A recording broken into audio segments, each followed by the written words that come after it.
Fala pessoal, e aí, tudo bom? Sejam bem-vindos a mais uma aula de ecologia e hoje a gente vai tentar responder uma pergunta interessante. Se você pudesse escolher ser consumidor de primeira, de segunda ou de terceira ordem, que tipo de consumidor você escolheria? Você escolheria ser um herbívoro, um pastador no meio da floresta, aquele que só come grama, paz e amor? Ou você escolheria ser um carnívoro, aquele que corre atrás do seu inimigo e caça a todo momento as suas presas e se alimenta dela? Então, qual das duas? Vamos conversar um pouco mais sobre isso logo daqui a pouquinho. Vem comigo!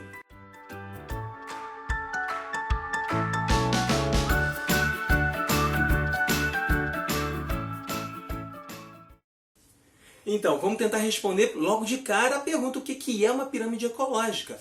Pirâmides ecológicas são pirâmides, ou melhor, representações gráficas do fluxo de matéria, de energia, de biomassa ao longo de cadeias alimentares. Elas podem ser divididas em pirâmide de energia, pirâmide de massa, pirâmide de números, cada uma delas com a sua importância. Bom pessoal, vamos começar falando então sobre pirâmide de números. Bom, vamos lembrar alguns conceitos. Dá uma olhada nessa figura aqui. Quando eu falo da base da minha pirâmide de números, eu estou falando de novo da base de toda a cadeia alimentar. Eu estou falando de organismos produtores. E logo acima desses organismos produtores, eu tenho organismos consumidores de primeira ordem, e depois de segunda, e logo após de terceira ordem também. Então, a cada passo que eu subo nessa minha pirâmide, eu estou me afastando da base dela, obviamente, e estou me afastando dos produtores. Bom, é interessante porque a pirâmide de números é super simples de compreender. Um número X de produtores, um número grande de produtores, é necessário para manter um número um pouco mais reduzido de consumidores de primeira ordem. E esse número reduzido de consumidores de primeira ordem nutre um número ainda menor de consumidores de segunda, que por sua vez vão nutrir um número ainda um pouco menor de consumidores de terceira ordem. Então perceba que ao longo da minha pirâmide eu tenho uma base larga e eu tenho um ápice bem fino. Por isso a representação gráfica como pirâmide. A base é a base de número, de quantos são os organismos capazes de manter toda essa cadeia alimentar representada por conta dessa figura, representada nessa pirâmide de números, certo? Lá em cima, um único organismo, lá embaixo, um número grande de organismos para nutrir toda essa pirâmide. Bom, mas é legal prestar atenção numa coisa: nem sempre a pirâmide de números vai ter esse formato. Ela pode ser invertida. E o que significa ser uma pirâmide invertida? Não necessariamente ela tem o formato de base larga e ápice fino. Ela pode ter outros formatos e eu vou te trazer aqui um exemplo interessante. Perceba que nessa figura, por exemplo, eu tenho uma árvore servindo de alimento para um número grande, sei lá, 700, 800 insetos. Pode ser, por exemplo, grilos. E esses grilos vão comer aos poucos a árvore.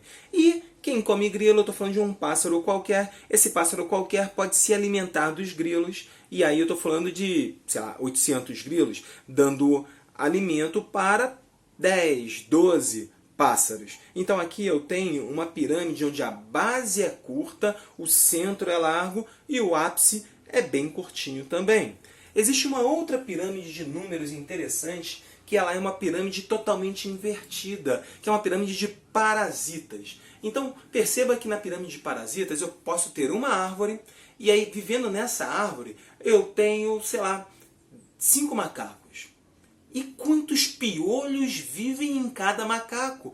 Um número muito grande. A gente vai colocar um número arbitrário aqui. Nesses 5 macacos eu tenho 10 milhões de piolhos vivendo em cima desses macacos. Então quando eu falo de uma pirâmide de parasitas, eu tenho uma pirâmide totalmente invertida, onde a base é muito curta e o ápice ele é bem extenso. O nosso segundo tipo de pirâmide aqui é a pirâmide de biomassa.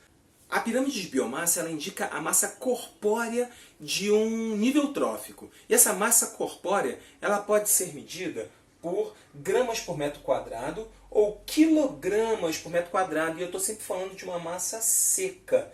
Então, nessa figura que eu estou apresentando para vocês, é interessante ver que os produtores normalmente apresentam uma massa seca maior do que a massa seca de herbívoros, quando eu estou colocando eles numa cadeia alimentar. E a massa seca de herbívoros é maior do que a massa seca de carnívoros. Nesse caso, nós temos também a pirâmide invertida de biomassa. Quando, por exemplo, eu vou olhar um ambiente aquático. Eu vejo lá a biomassa de organismos fotossintetizantes. Estou falando então de fitoplânctons.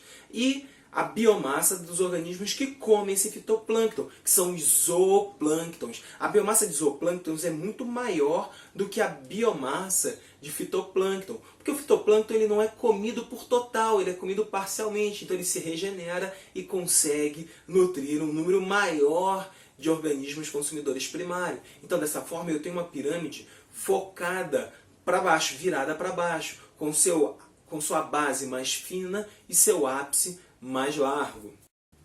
A única pirâmide que de forma alguma vai sofrer modificação, ela sempre é uma pirâmide de base larga e ápice curto, é a pirâmide de energia. Não há como inverter o fluxo de energia. Ela sempre sai dos produtores para os consumidores de última ordem. Então eu tenho um fluxo linear de energia. Então dá uma olhada nessa figura. Nessa figura você percebe que, por exemplo, na base da minha pirâmide, eu tenho meus produtores. E a gente pode usar diversas unidades de medida para mensurar energia. Grama por metro quadrado por ano, quilograma por metro quadrado por ano, quilocaloria por metro quadrado por ano. A gente pode usar qualquer uma dessas unidades de medida. Mas independente da unidade de medida que você escolher, você vai perceber que ao passar de um nível trófico para o outro, eu tenho uma perda significativa de energia. Perceba que apenas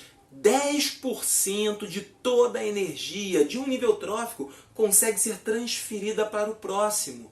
Então, toda a energia que aquelas plantas, ou melhor, aqueles seres autotróficos conseguiram produzir a partir dos seus processos de químio ou de fotossíntese, e eles armazenaram nos seus corpos, só 10% passa para o consumidor de primeira ordem.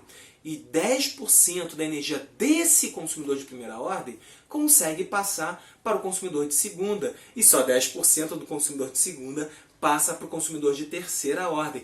Então, veja só, aquela pergunta que eu fiz para vocês no início dessa aula, você preferiria ser aquele pastador good vibe que fica lá só comendo plantinha, ou aquele sanguinário, predador, consumidor de topo? Tudo depende, né? Se você estiver falando de busca por energia, aquele pastador, ele tem muito mais energia por quilo de alimento que ele consome. Portanto, os consumidores de topo precisam caçar constantemente, se alimentar constantemente para conseguir a mesma quantidade de energia. Então, se você escolheu ser um sanguinário predador de topo, você não pode parar de comer, você precisa buscar alimento a todo momento. Agora, se você é aquele good vibes, você pode sim se dar ao luxo de pastar, de descansar, de comer um pouco menos, porque a sua comida ela é mais repleta de energia. E a gente consegue explicar essa pequena fração da energia sendo passada para o próximo nível trófico por conta dos processos naturais para a sobrevivência daquele organismo. Por exemplo, um organismo produtor, ele tem processos bioquímicos celulares que vão gastar energia, ele tem processos celulares que são importantes para a sua manutenção de vida, produção, por exemplo, de proteínas tóxicas que vão espantar alguns dos seus predadores. Enfim, existe uma série de explicações bioquímicas e comportamentais que vão levar ao consumo energético e apenas 10% será passado para o próximo nível trófico. Bom, espero que vocês tenham entendido e da próxima vez que vocês comerem aquela carne suculenta, percebam ou lembrem que toda a energia contida naquela carne, ela veio de algum lugar. E esse lugar é o nosso astro-rei, o Sol. Um grande abraço, até o nosso próximo encontro. Tchau, tchau.